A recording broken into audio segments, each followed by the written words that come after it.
I'm Cheryl Harris. Some of you I've seen before, but not everyone. So I'm glad that you've already gotten started with some conversation and meeting our presenter, Lynn, who you'll hear more from in a few moments. So just a couple of things. One is that we're recording the session. So if you don't want to be on camera, you can turn your camera off. We have our technician behind the scenes, Kim Graham. You won't see her, but she's at Minister's Council window. So she's going to help us with breakout rooms and things like that so that I can focus on our participants tonight. So this is Ministers Council Live. This is the first time I'm hosting. I'll be hosting for the rest of the year, and I'm excited about that. And Lynn and I have been working together for what we want to present to you. So we'll open up with a word of prayer. And then if there's anything that any of you would like to share about what's happening in your particular neck of the woods, anything that you want us to know, please just raise your hand and share that with us. And then I want to give Lynn as much time as possible because she has a lot that she wants to cover with you, and we'll turn it over to her. And then before we close out, we'll just take a moment to remind you of when the next time is and ask you, beg you, plead with you to tell other people about it. Okay, so let's have a word of prayer. Most holy and gracious God, we thank you for this opportunity to come together, to learn with and from one another, to be open to your leading, and to be expanded by imagination of what is possible. This we ask and pray in Jesus' name. Amen. Thank you so much. So Lynn, we will turn it over to you now, and thank you for being here. As you all know, Lynn is from College Park and is on the Ministers Council, one of the leaders, and serves to lead in the Together in Ministry grant funding. Thank you, Lynn, and welcome. I do that all the time. We've been doing this for 2 years, and somehow I still forget the mute button. Thank you. Thanks for allowing me to be here. Thank you for joining us. And I know there are others who weren't able to be here. So I'm glad that you're recording. And I hope that what we talk about here as a group will be helpful to those who watch it again later. But quickly, if you could take 30 seconds to just look around you, grab something from around you that says kind of who you are. So an item that's somewhere around you on your desk, on your bookshelf, that says a little bit about who you are. I am. You can move around, but I give you 1 minute to get back.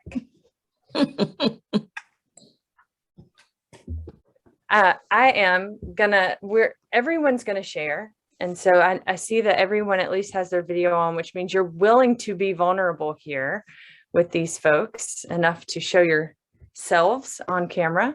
So I'm going to have everyone then also share who you are with the whole group. Part of being in small group with one another and being vulnerable is sharing this awkwardness of introducing ourselves every time we get into a new small group. And so I am going to just go around my screen. So I will call your name. That way we're not waiting or popcorning. So Cheryl, would you mind going first? Not at all. It took me a while to figure out what could I grab. So I grabbed this book that's on my desk, and it's Prayers for Healing, 365 blessings, poems, and meditations from around the world. And the reason that that represents me, or part of who I am, is in addition to being a minister, an American Baptist preacher, I'm also a diversity, equity, inclusion consultant, and I have my own consulting business. So to have poems and meditations from around the world, from different cultures, definitely is central to who I am and how I use my gifting in the world. So Cheryl Harris from Attleboro, Massachusetts, recently retired pastor and business owner. Thank you, Cheryl. Randy, would you share next? I would be glad to. I'm Randy Miller from Southern Oregon, a retired American Baptist pastor. I serve on the leadership team along with Cheryl and Lynn. And I have chosen ukulele. which is the instrument of peace and harmony. And Jesus has actually told me that he prefers me when I'm playing it and singing instead of instead of preaching or teaching or doing all these other things that yeah, so that's who I be. It's good to be with you today. Thank you, Randy. Gary, would you mind sharing?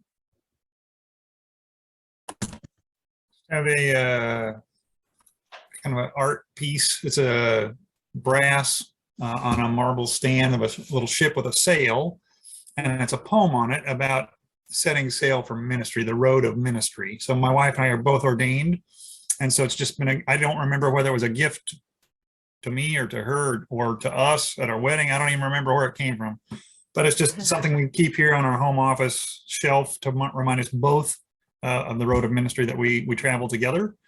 And so I serve bivocationally. I own my own small business, restoring antique car interiors. That's been my trade since high school. And then I am an ordained American Baptist pastor, serving part-time on region staff with Mid-America Baptist churches. Very cool. Thank you. Madison, would you mind sharing next? Yeah, so I grabbed a copy of The Lord of the Rings because while I'm pretty sure a lot of folks have it in their house, I don't know that many folks would have it sitting on the bed next to their work desk, like literally ready at hand. And right behind it is a big box of books and cassettes. I've been working on a project to create sort of a restored audio of an old Lord of the Rings radio drama from the late 70s that exists in CD form, but has missing audio that was only on the cassettes. It was edited down, and in the editing, I think some of that audio got lost.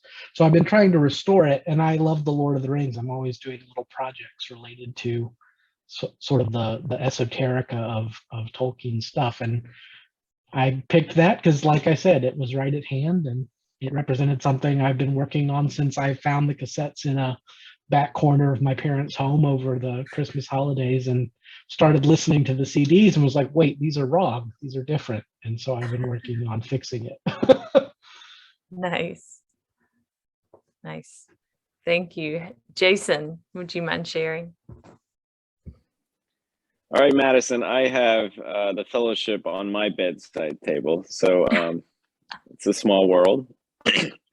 I've listened. Is this the BBC production, by the way? That No, this is actually an American production that preceded the BBC production. Production values much worse. Oh man, I don't think I've heard it. And the production values are worse, but I think the script is better.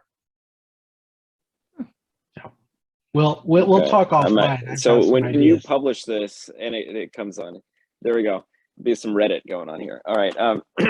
What I picked up though was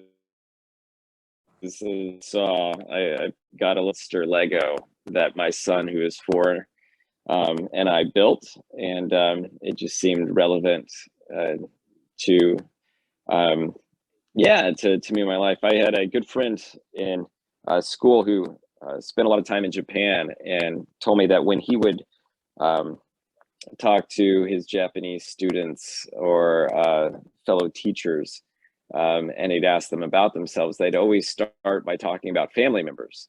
They'd say, well, my mother is so-and-so, my dad is so-and-so, I have 2 brothers, their names are this. And they would go around like the whole extended family before they ever got to why they were in school or what they plan to do or all that stuff where we start, who am I? And so I thought it was a fascinating sort of cultural difference to where when they're talking about themselves, they immediately talk about the people in their lives.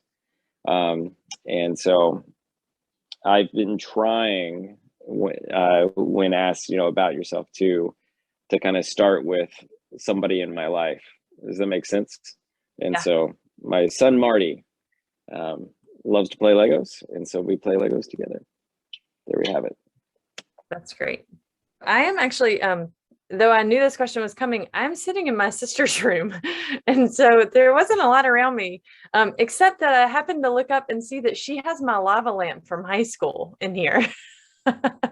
And so I thought, okay, well, I can do something with that. So here's my lava lamp from high school. And I think a couple of the reasons why it seems significant, other than the fact that it was my one thing in here, is that there is some real consistency about who I've found myself to be, not just in high school, but as a young kid. So when lots of other kids wanted to be doctors and veterinarians, I already went around saying that I was going to be a pastor, even though I had no idea what that looked like. And I had not seen a woman as a pastor, but lots of my family members, my granddad and mom and grandma had all been ministers in the church. And so ministry has been a very consistent thing in my life, and then this very bubbly thing that's supposed to be going in the middle, which is why I went ahead and plugged it up. I'm going to see if by the end of this thing, it's malleable enough to actually become a lava lamp again, is because that is kind of my life. It is this very colorful and bright and always moving experience in life right now. I have 4 youngins. They are a ton of fun. I have a 6-year-old, a 4-year-old, a 2-year-old, and a 6-month-old. And my wife and I both work full time. She's a teacher and I'm a pastor. And so it is this very kind of ever moving, always bubbling life that we both just really enjoy. So there's my very bright lava lamp. And I'll show you at the end if it starts moving around. We'll see how it happens.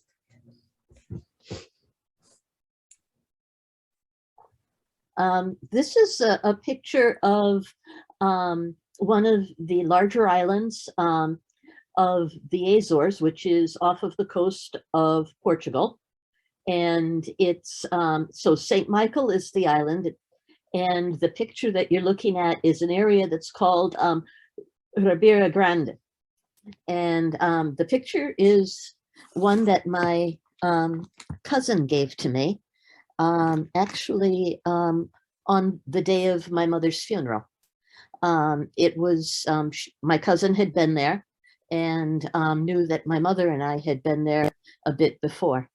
And so for me, it's a very connected place, both to immediate family and also family that immigrated from there. Okay, thank you for sharing. Thank you all for sharing. So I want to dive in a minute and then we'll pull back out. I'll introduce myself a little bit. I want you to take 2 minutes. Does everybody have something to write on and a pen? Or your phone? You can always type answers on your phone or type on your computer. Either one's fine. So I'm going to give you 2 minutes. I'm starting my timer on my phone to write down as many uses as you can think of for a paperclip. There are no limits here. As many as you can think of in 2 minutes. Okay. If you wouldn't mind, just raise your hand if you came up with more than 5 answers for a paperclip. Okay, raise your hand if you came up with more than 10 answers for a paperclip. Okay, raise your hand if you came up with more than 15 answers for things you can do with paperclip. Okay, Kim is going to split us into 2 breakout groups. And within your breakout groups, I want you to compare your list and then have someone time you for another 2 minutes as a group. And I want you to see if you can come up with more answers after you come up with your collaborative list. And then we'll come back together. Okay? Jason, I kind of like you like that. Marlene, nice backdrop. I like that. So we're going to do this for a second. And then Nancy joined us. And so if she's willing, I might just have her introduce herself. But first, I'd like to know from the 2 groups, how many paperclip uses you came up with. So Madison was the one individually who had the most. Madison, how many did you have before we got together? I had 12. Okay. And how many does your group have now? We have 23. 23, nice. All right, other group. I won't say group A, group B, just other group. What Well, did you all have together? Yeah, How many? Jason and Madison, I think, are competing for the number because Jason had a good number. We had a total of 18. Oh. And that's because there were a number of duplicates. And Yes. yeah, so Yeah. 18. Very cool. Very cool. So I'm going to explain why we did that first. And then Nancy, I'm going to ask you to come in and introduce yourself here in just a second. Is that okay? Yeah, that's fine. Okay. So have you ever heard of divergent thinking? have Everybody now. ever heard? So there's a project about divergent thinking is it is the thought process or the method that's used to create ideas and explore lots of possible solutions. And so this project was done asking people how many different uses can you come up with for a paperclip. And on average, an individual person could come up with about 10 to 15 answers on average. An excellent divergent thinker, someone who is really good at being a divergent thinker, in 2 minutes could come up with around 150 to 200 answers. Someone who's excellent at divergent thinking.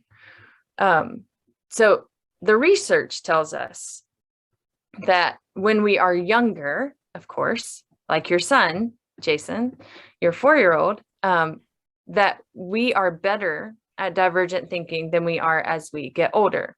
So about 98% of kindergartners will score at what they would consider genius level for divergent thinking. 98% of kindergartners. And that goes down to about 50% score as high in 5 years. And so then I say, as you can imagine, if that trend continues, the divergent thinking at our age is less than optimal. And so what I say is that that's not to make us feel bad about ourselves. What we know is that life has a way of kind of tweaking the ways that we are able to think. Some of that might be sleep deprivation. Some of that might just be our ability to focus on one specific thing, or our ability to let ourselves kind of think outside the box. But if it's just generally true about who we are, how we are as adults, then it's not that we have to try to counteract that. It's that we lean into our gifts, our skills. We acknowledge our weaknesses and we lean into our skills. I just recently did this same kind of activity with our youth, and we talked about the ways that their own risk of thinking outside the box, of being a divergent thinker, is shaped by fear. The things that they are afraid to either try, the ways that what other people think about them shape the way that they think they can do things. For us, for our own purposes, I bring this up because if it is our trend that we become less risky or less creative on our own as we get older, then perhaps the skill that we need to learn is one of collaboration, one of group leadership. And so if on our own, we're thinking of 12 answers, but as a collective, we're coming up with 23, then I wonder if what we are learning is that it's not that we aren't able to think outside the box, that we aren't able to think creatively, but that we are more capable of thinking creatively, of leaning into those more creative parts of ourselves. We have people around us who are supporting us and encouraging us and engaging with us in those same activities. So before I move on, Nancy, would you mind introducing yourself to us? What kind of information do you want? Just where you are. A little bit earlier, we had everybody bring something from the room that just said a little bit about who they were, like an item that they shared. So if you just want to share kind of who you are and where you are in life. Okay. So my name is Nancy, and I have been doing chaplaincy work for about 10 years. And before that, I did ministry for about 6 years. And before that, I was an administrative person in a county government for about 10 years. And before that, I was a Okay. social worker. So Thank you. there you go. And where are you geographically? California, Bay Okay. Area, San Francisco Bay Area. Nice. Beautiful. Thank you for sharing. So I wonder if you would just kind of share what the experience was like as you listened to other people's ideas. So you brought your list, you did your own thinking. What was it like to hear other people share the creative ideas they came up with a paperclip? I'm always struck by how much other people often know something you just didn't think of. Like Gary said, you could use it as an ornament, like hanger on your Christmas tree. And I was like, I've done that before, but it didn't make my list. You know what I mean? Like, it just like Yeah. how much like you sometimes need another person to remind you something that you, in a sense, know so well, you don't know you know it, right? Yes. I was struck by how much is in common. There were several, then they were listed as like, yep, I did that one too, that one too. So there's a lot of similarity, which was interesting. And then those surprises of using it to clean the Keurig. You know, that one I had never heard before.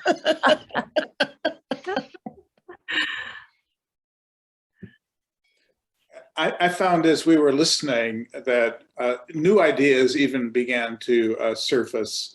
As Cheryl spoke about a device for fidgeting, all of a sudden I remembered spinning paper clips. Mhm. So there was actually a communal kind of experience going on with this.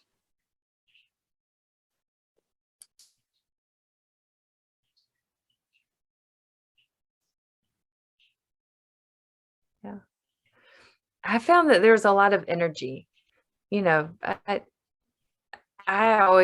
always have more energy when I'm thinking about things with other people, more so than when I'm by myself. And even if I feel an energy as I'm creatively thinking on my own, I always feel more energy when I get to share it, when I get to articulate it in front of a group of people who can then, you know, fine tune it or help me think of other ways to go about doing what I'm proposing.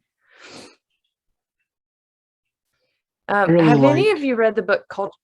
Oh, go ahead. Go ahead. I was just going to say, one of the things I really like is that like divergent thinking sometimes helps me see things completely differently. So like I was thinking completely in terms of utility. Like I can take this and what can it do for me productively? But like Nancy said, it's an artwork. It can just be an artwork. Like its purpose can be bigger than just what it does.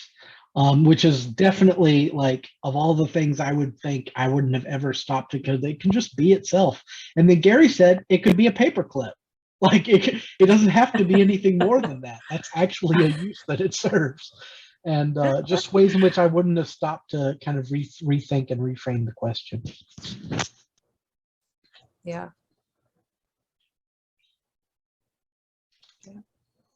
Have any of you read the book Culture Code by David Coyle? Okay, if you haven't, it's an excellent book, and I recommend it. It's not specifically a ministry book. It is a book that he explores several highly successful groups, and then he spends time with them. So Pixar is one of them. The Navy SEAL team from Zero Dark 30 is one of them. I'm trying to remember a couple of the others, but it's really an excellent book, and I listened to it while I was walking for a while. And what he's trying to discover is what makes some groups successful and what makes other groups not as successful. And so he spends time with each of these groups, and what he finds is that the key variable that makes for a successful group is vulnerability. And that happens in lots of different ways. In many of them, it happens in their ability to sit together, to really see one another, to fail together. So Google is one of them, actually. And I'm going to mess this story up, so you definitely need to read the book so that you can get the true story of this. But the guy who took Google from being just another company to the #1 search engine was a guy who was just kind of, he was really a nobody in the Google world. But he was somebody who was willing to stick around and keep trying things. And Google was a kind of atmosphere as a company that let him do it. And so I wish I could remember the guy's name. I'm not a tech person, but what he did was he stayed after hours over and over and over again and kept saying, hey, what if we try this? Hey, what if we try this? And the success wasn't because this guy decided to stick around and keep trying things, although kudos to him. I mean, it's not that it wasn't because of that at all, but the main thing is there was an environment where anyone on the team was welcome to say, hey, let's try this. Hey, let's give this an option. Let's give this a try. Let's take that out and let's put this back in. He talked about the SEAL team and that they trained for the failure of their mission, not for the success of their mission. They trained for the helicopters to not be able to land where they were supposed to land. And so they trained these operations that failed outside the walls and then getting back in. And they did it over and over again. And they would come in after training and they would say, okay, what happened? And they would call each other out, or they would just throw themselves under the bus and say, I was supposed to do this, but I didn't, or the helicopters went down sooner than I thought. They would throw it all out on the table. And then they knew that it was a safe place to actually pull things apart and put it back together and then try. And so what he found was that successful groups had the ability to create a culture where everyone there was seen, had an important role, contributed to the group, felt safe. That was really important, that they felt safe in the group and that each person mattered. Back in 1990s, Matt Bloom did some research that suggested that 90% of pastors would burn out in the first 5 years of ministry. 90% of them in the first 5 years. So that led Matt to do some more research to figure out then what creates a thriving minister. So if 90% are going to burn out, how do we try to bottle up what a thriving minister looks like and then sell it? Well, he wasn't going to sell it, but and then create it for everyone, right? Teach it, create opportunities for it. And so he found in his research that thriving ministers had the ability to focus on their mental well-being, their physical well-being, and their spiritual well-being, which we all would say, of course, everyone needs that. But then two of the variables that were kind of at the top of that came out to be two of the most important variables. One was that those ministers had supportive groups.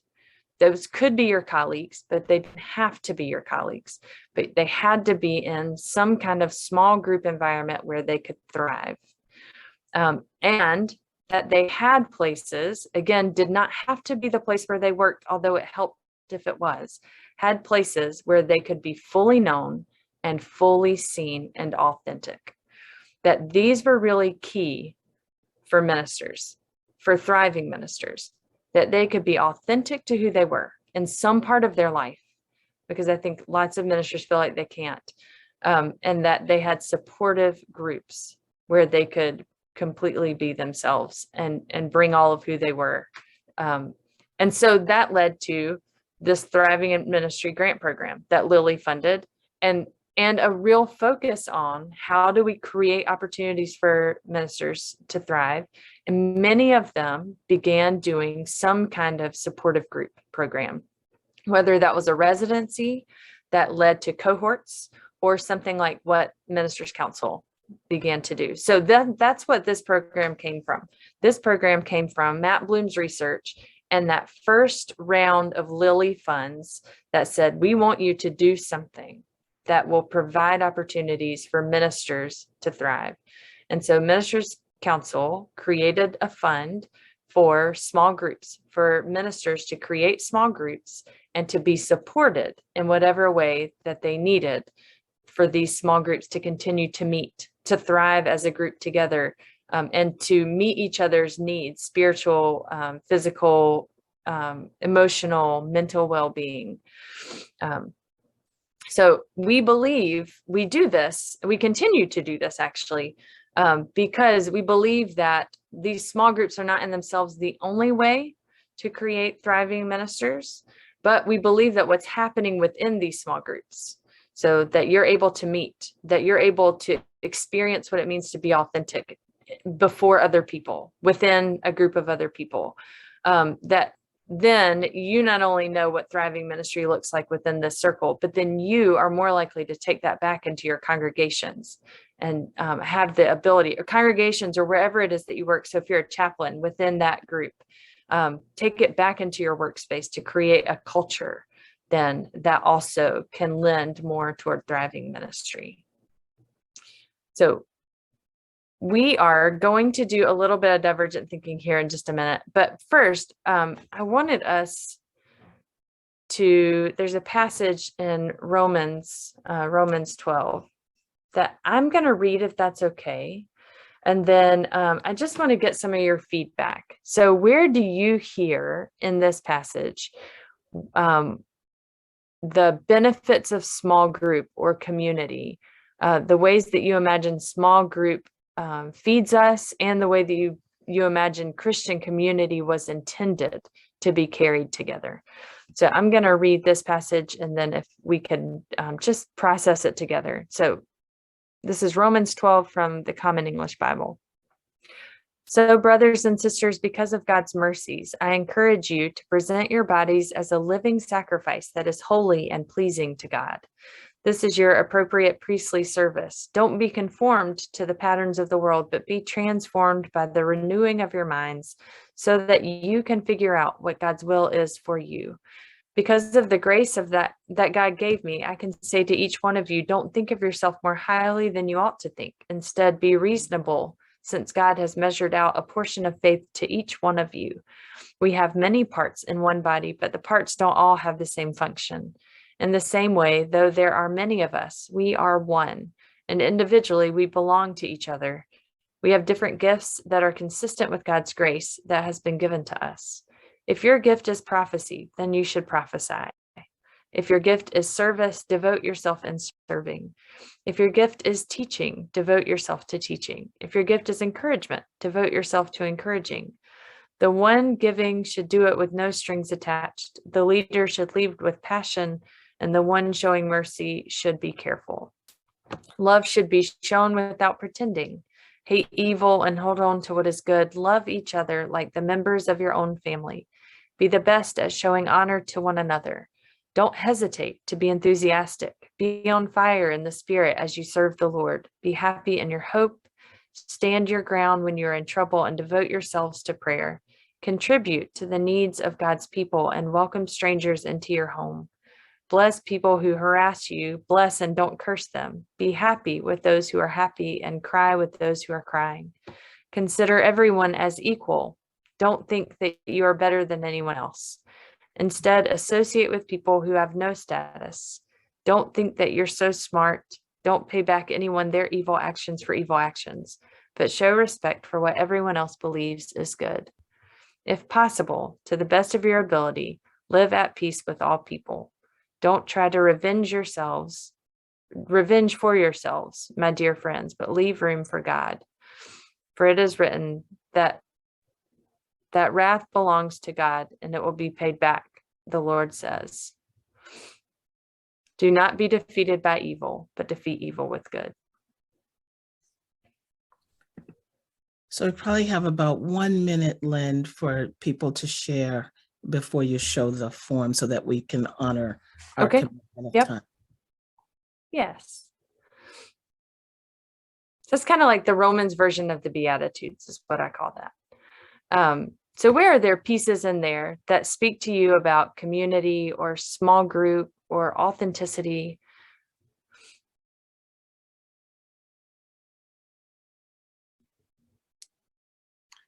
We belong to one another.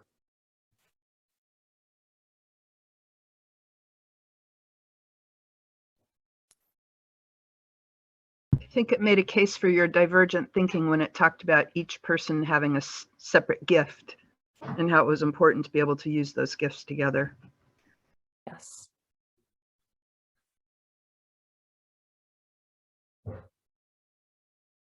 One of the things that struck me is that the renewing of one's mind is connected to the ability to discern.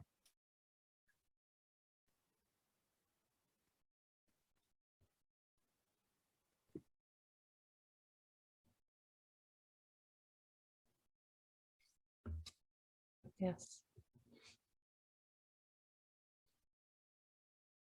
I liked the do not be conformed, but be transformed. It is easy when you get into groups to be conformed. But I think when small groups are done well, there is a transformation that is able to happen within each individual and within a group together.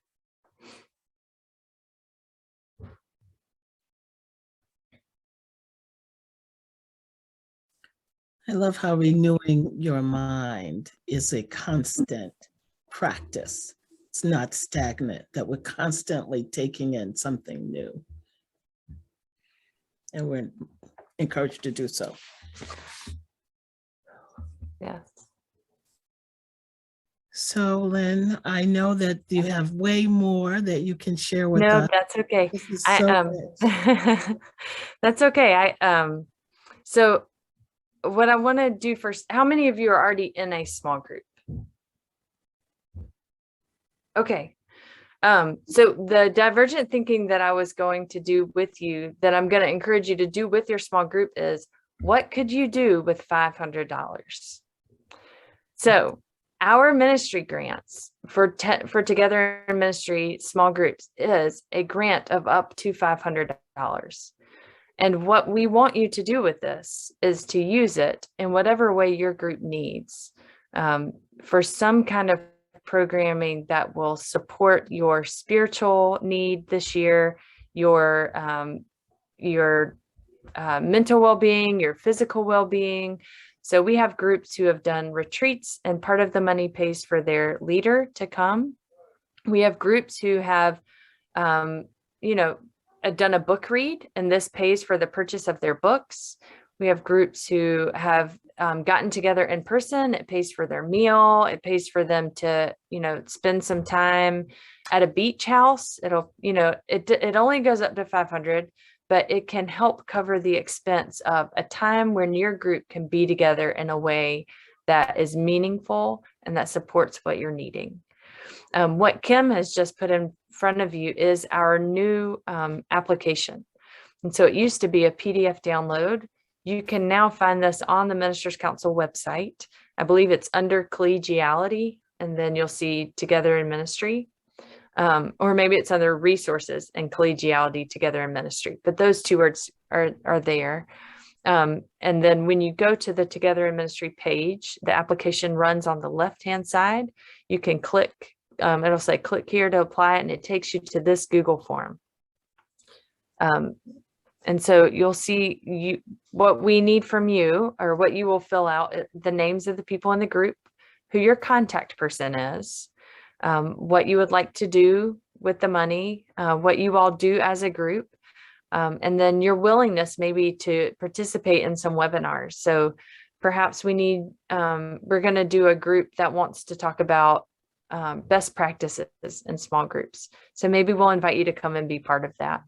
Or perhaps just kind of a reflection time for small groups who have been part of the Tim Grant program this year, just to come back together and say, this is what we did, and hear other people's ideas of what they did this year. And so this is the application. That's the invitation to you, is to apply and to allow us to be part of supporting the work that you're doing. Do you have any questions for me when it comes to applying or creating a group or someone that you know wants to be part of a group. Can you put the link to the form in the chat so that we can Absolutely. copy? Yeah, we can repopulate. I think did we have it earlier? Yeah, I'll copy We it. did. Yeah, I've got it. Oh, do you have it? Okay.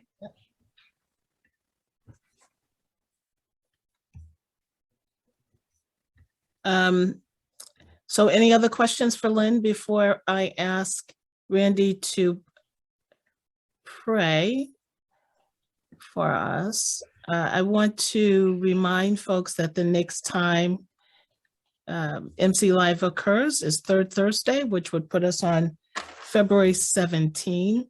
And Lynn will be back talking about longer term grants. So yeah, just to take a moment to say the difference. So this is Together in Ministry, which is small groups made up of folks who are within the Ministers' Council. And we know that sometimes groups have folks that are outside of the Ministers' Council, but at least one of those people in the group is connected to Ministers' Council. Excellence in Ministry is a chapter grant. So if you're part of a chapter who would like to do something that create some small group experiences within their chapter or do a book read together, then the chapter can apply for that grant. And so that will be in February. February will be Excellence in Ministry. Yeah. So Lynn, let me take this time to say thank you so much for a creative and innovative way to introduce grant thinking. What are some of the ways? I hope that people are sparked in their imagination and will share that kind of divergent thinking process so that you can think broadly and widely about a group and how you might use the money. And we would be so happy to write those checks to your groups within the chapters. So with that, thank you so much for being here. The lava lamp is bubbling forth. The lava lamp is working. I just wanted to show you. And thank you, Lynn. So we'll ask Randy to close us out in prayer and look forward to seeing you and others on the next time. And so by way of prayer this evening, since Lynn has led us into collaboration in so many ways, let us just spend a moment and go around and lift up a name, a word or a phrase of something that has touched you during this hour. And if you don't, we'll give you some time. So let's just lift these up. Word or phrase. Something of thanksgiving or something that you noticed. I'm going to say the word bungalow. That was the name for our small group in Div School that met in this very one of their houses. Anyway, it's been my group that's followed me for 15 years now. Okay. I'm thankful for paper clips.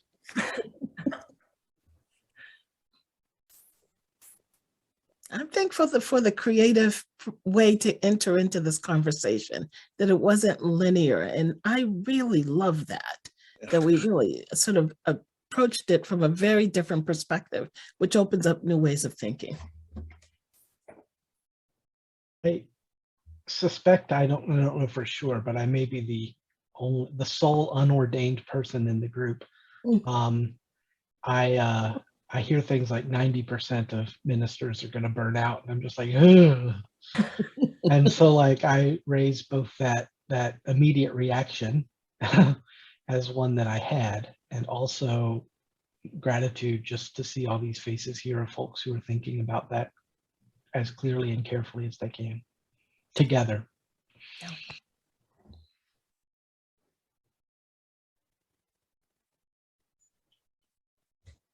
I was struck by two things, especially the 90% of kindergartners are experts at divergent thinking, which is mind-boggling and amazing. And along with that, wishing I was 4 or 5 again so that I could be an expert at the divergent thinking. But then the turn, right, that Lynn does and says that we can be experts at divergent thinking together, which was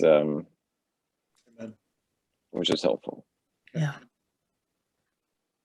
Can I add something to that, Jason? Because it's been bugging me the Well, entire time. let's move on and allow others to complete. Sure. I want to be honest with our time as well. Thank you, Madison.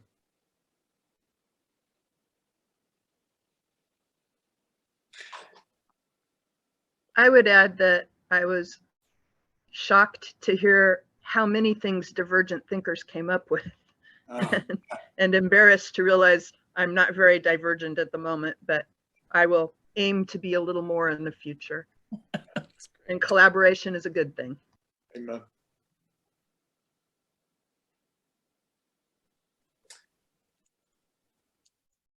Well,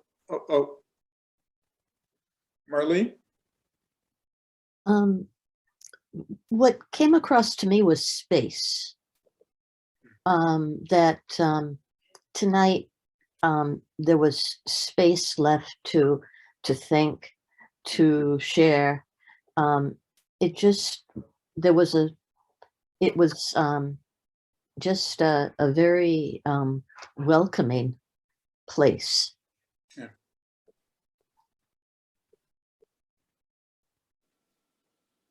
So we will use this as our prayer of thanksgiving for the evening. And we give thanks to God for each of your lives and the work that you're engaged with, how God has called you by name. Amen. Amen. And thank you, Lynn, for your excellent presentation. We'll look forward to February. Third Thursdays. Thank Thanks, everybody everyone. for participating. Thank you.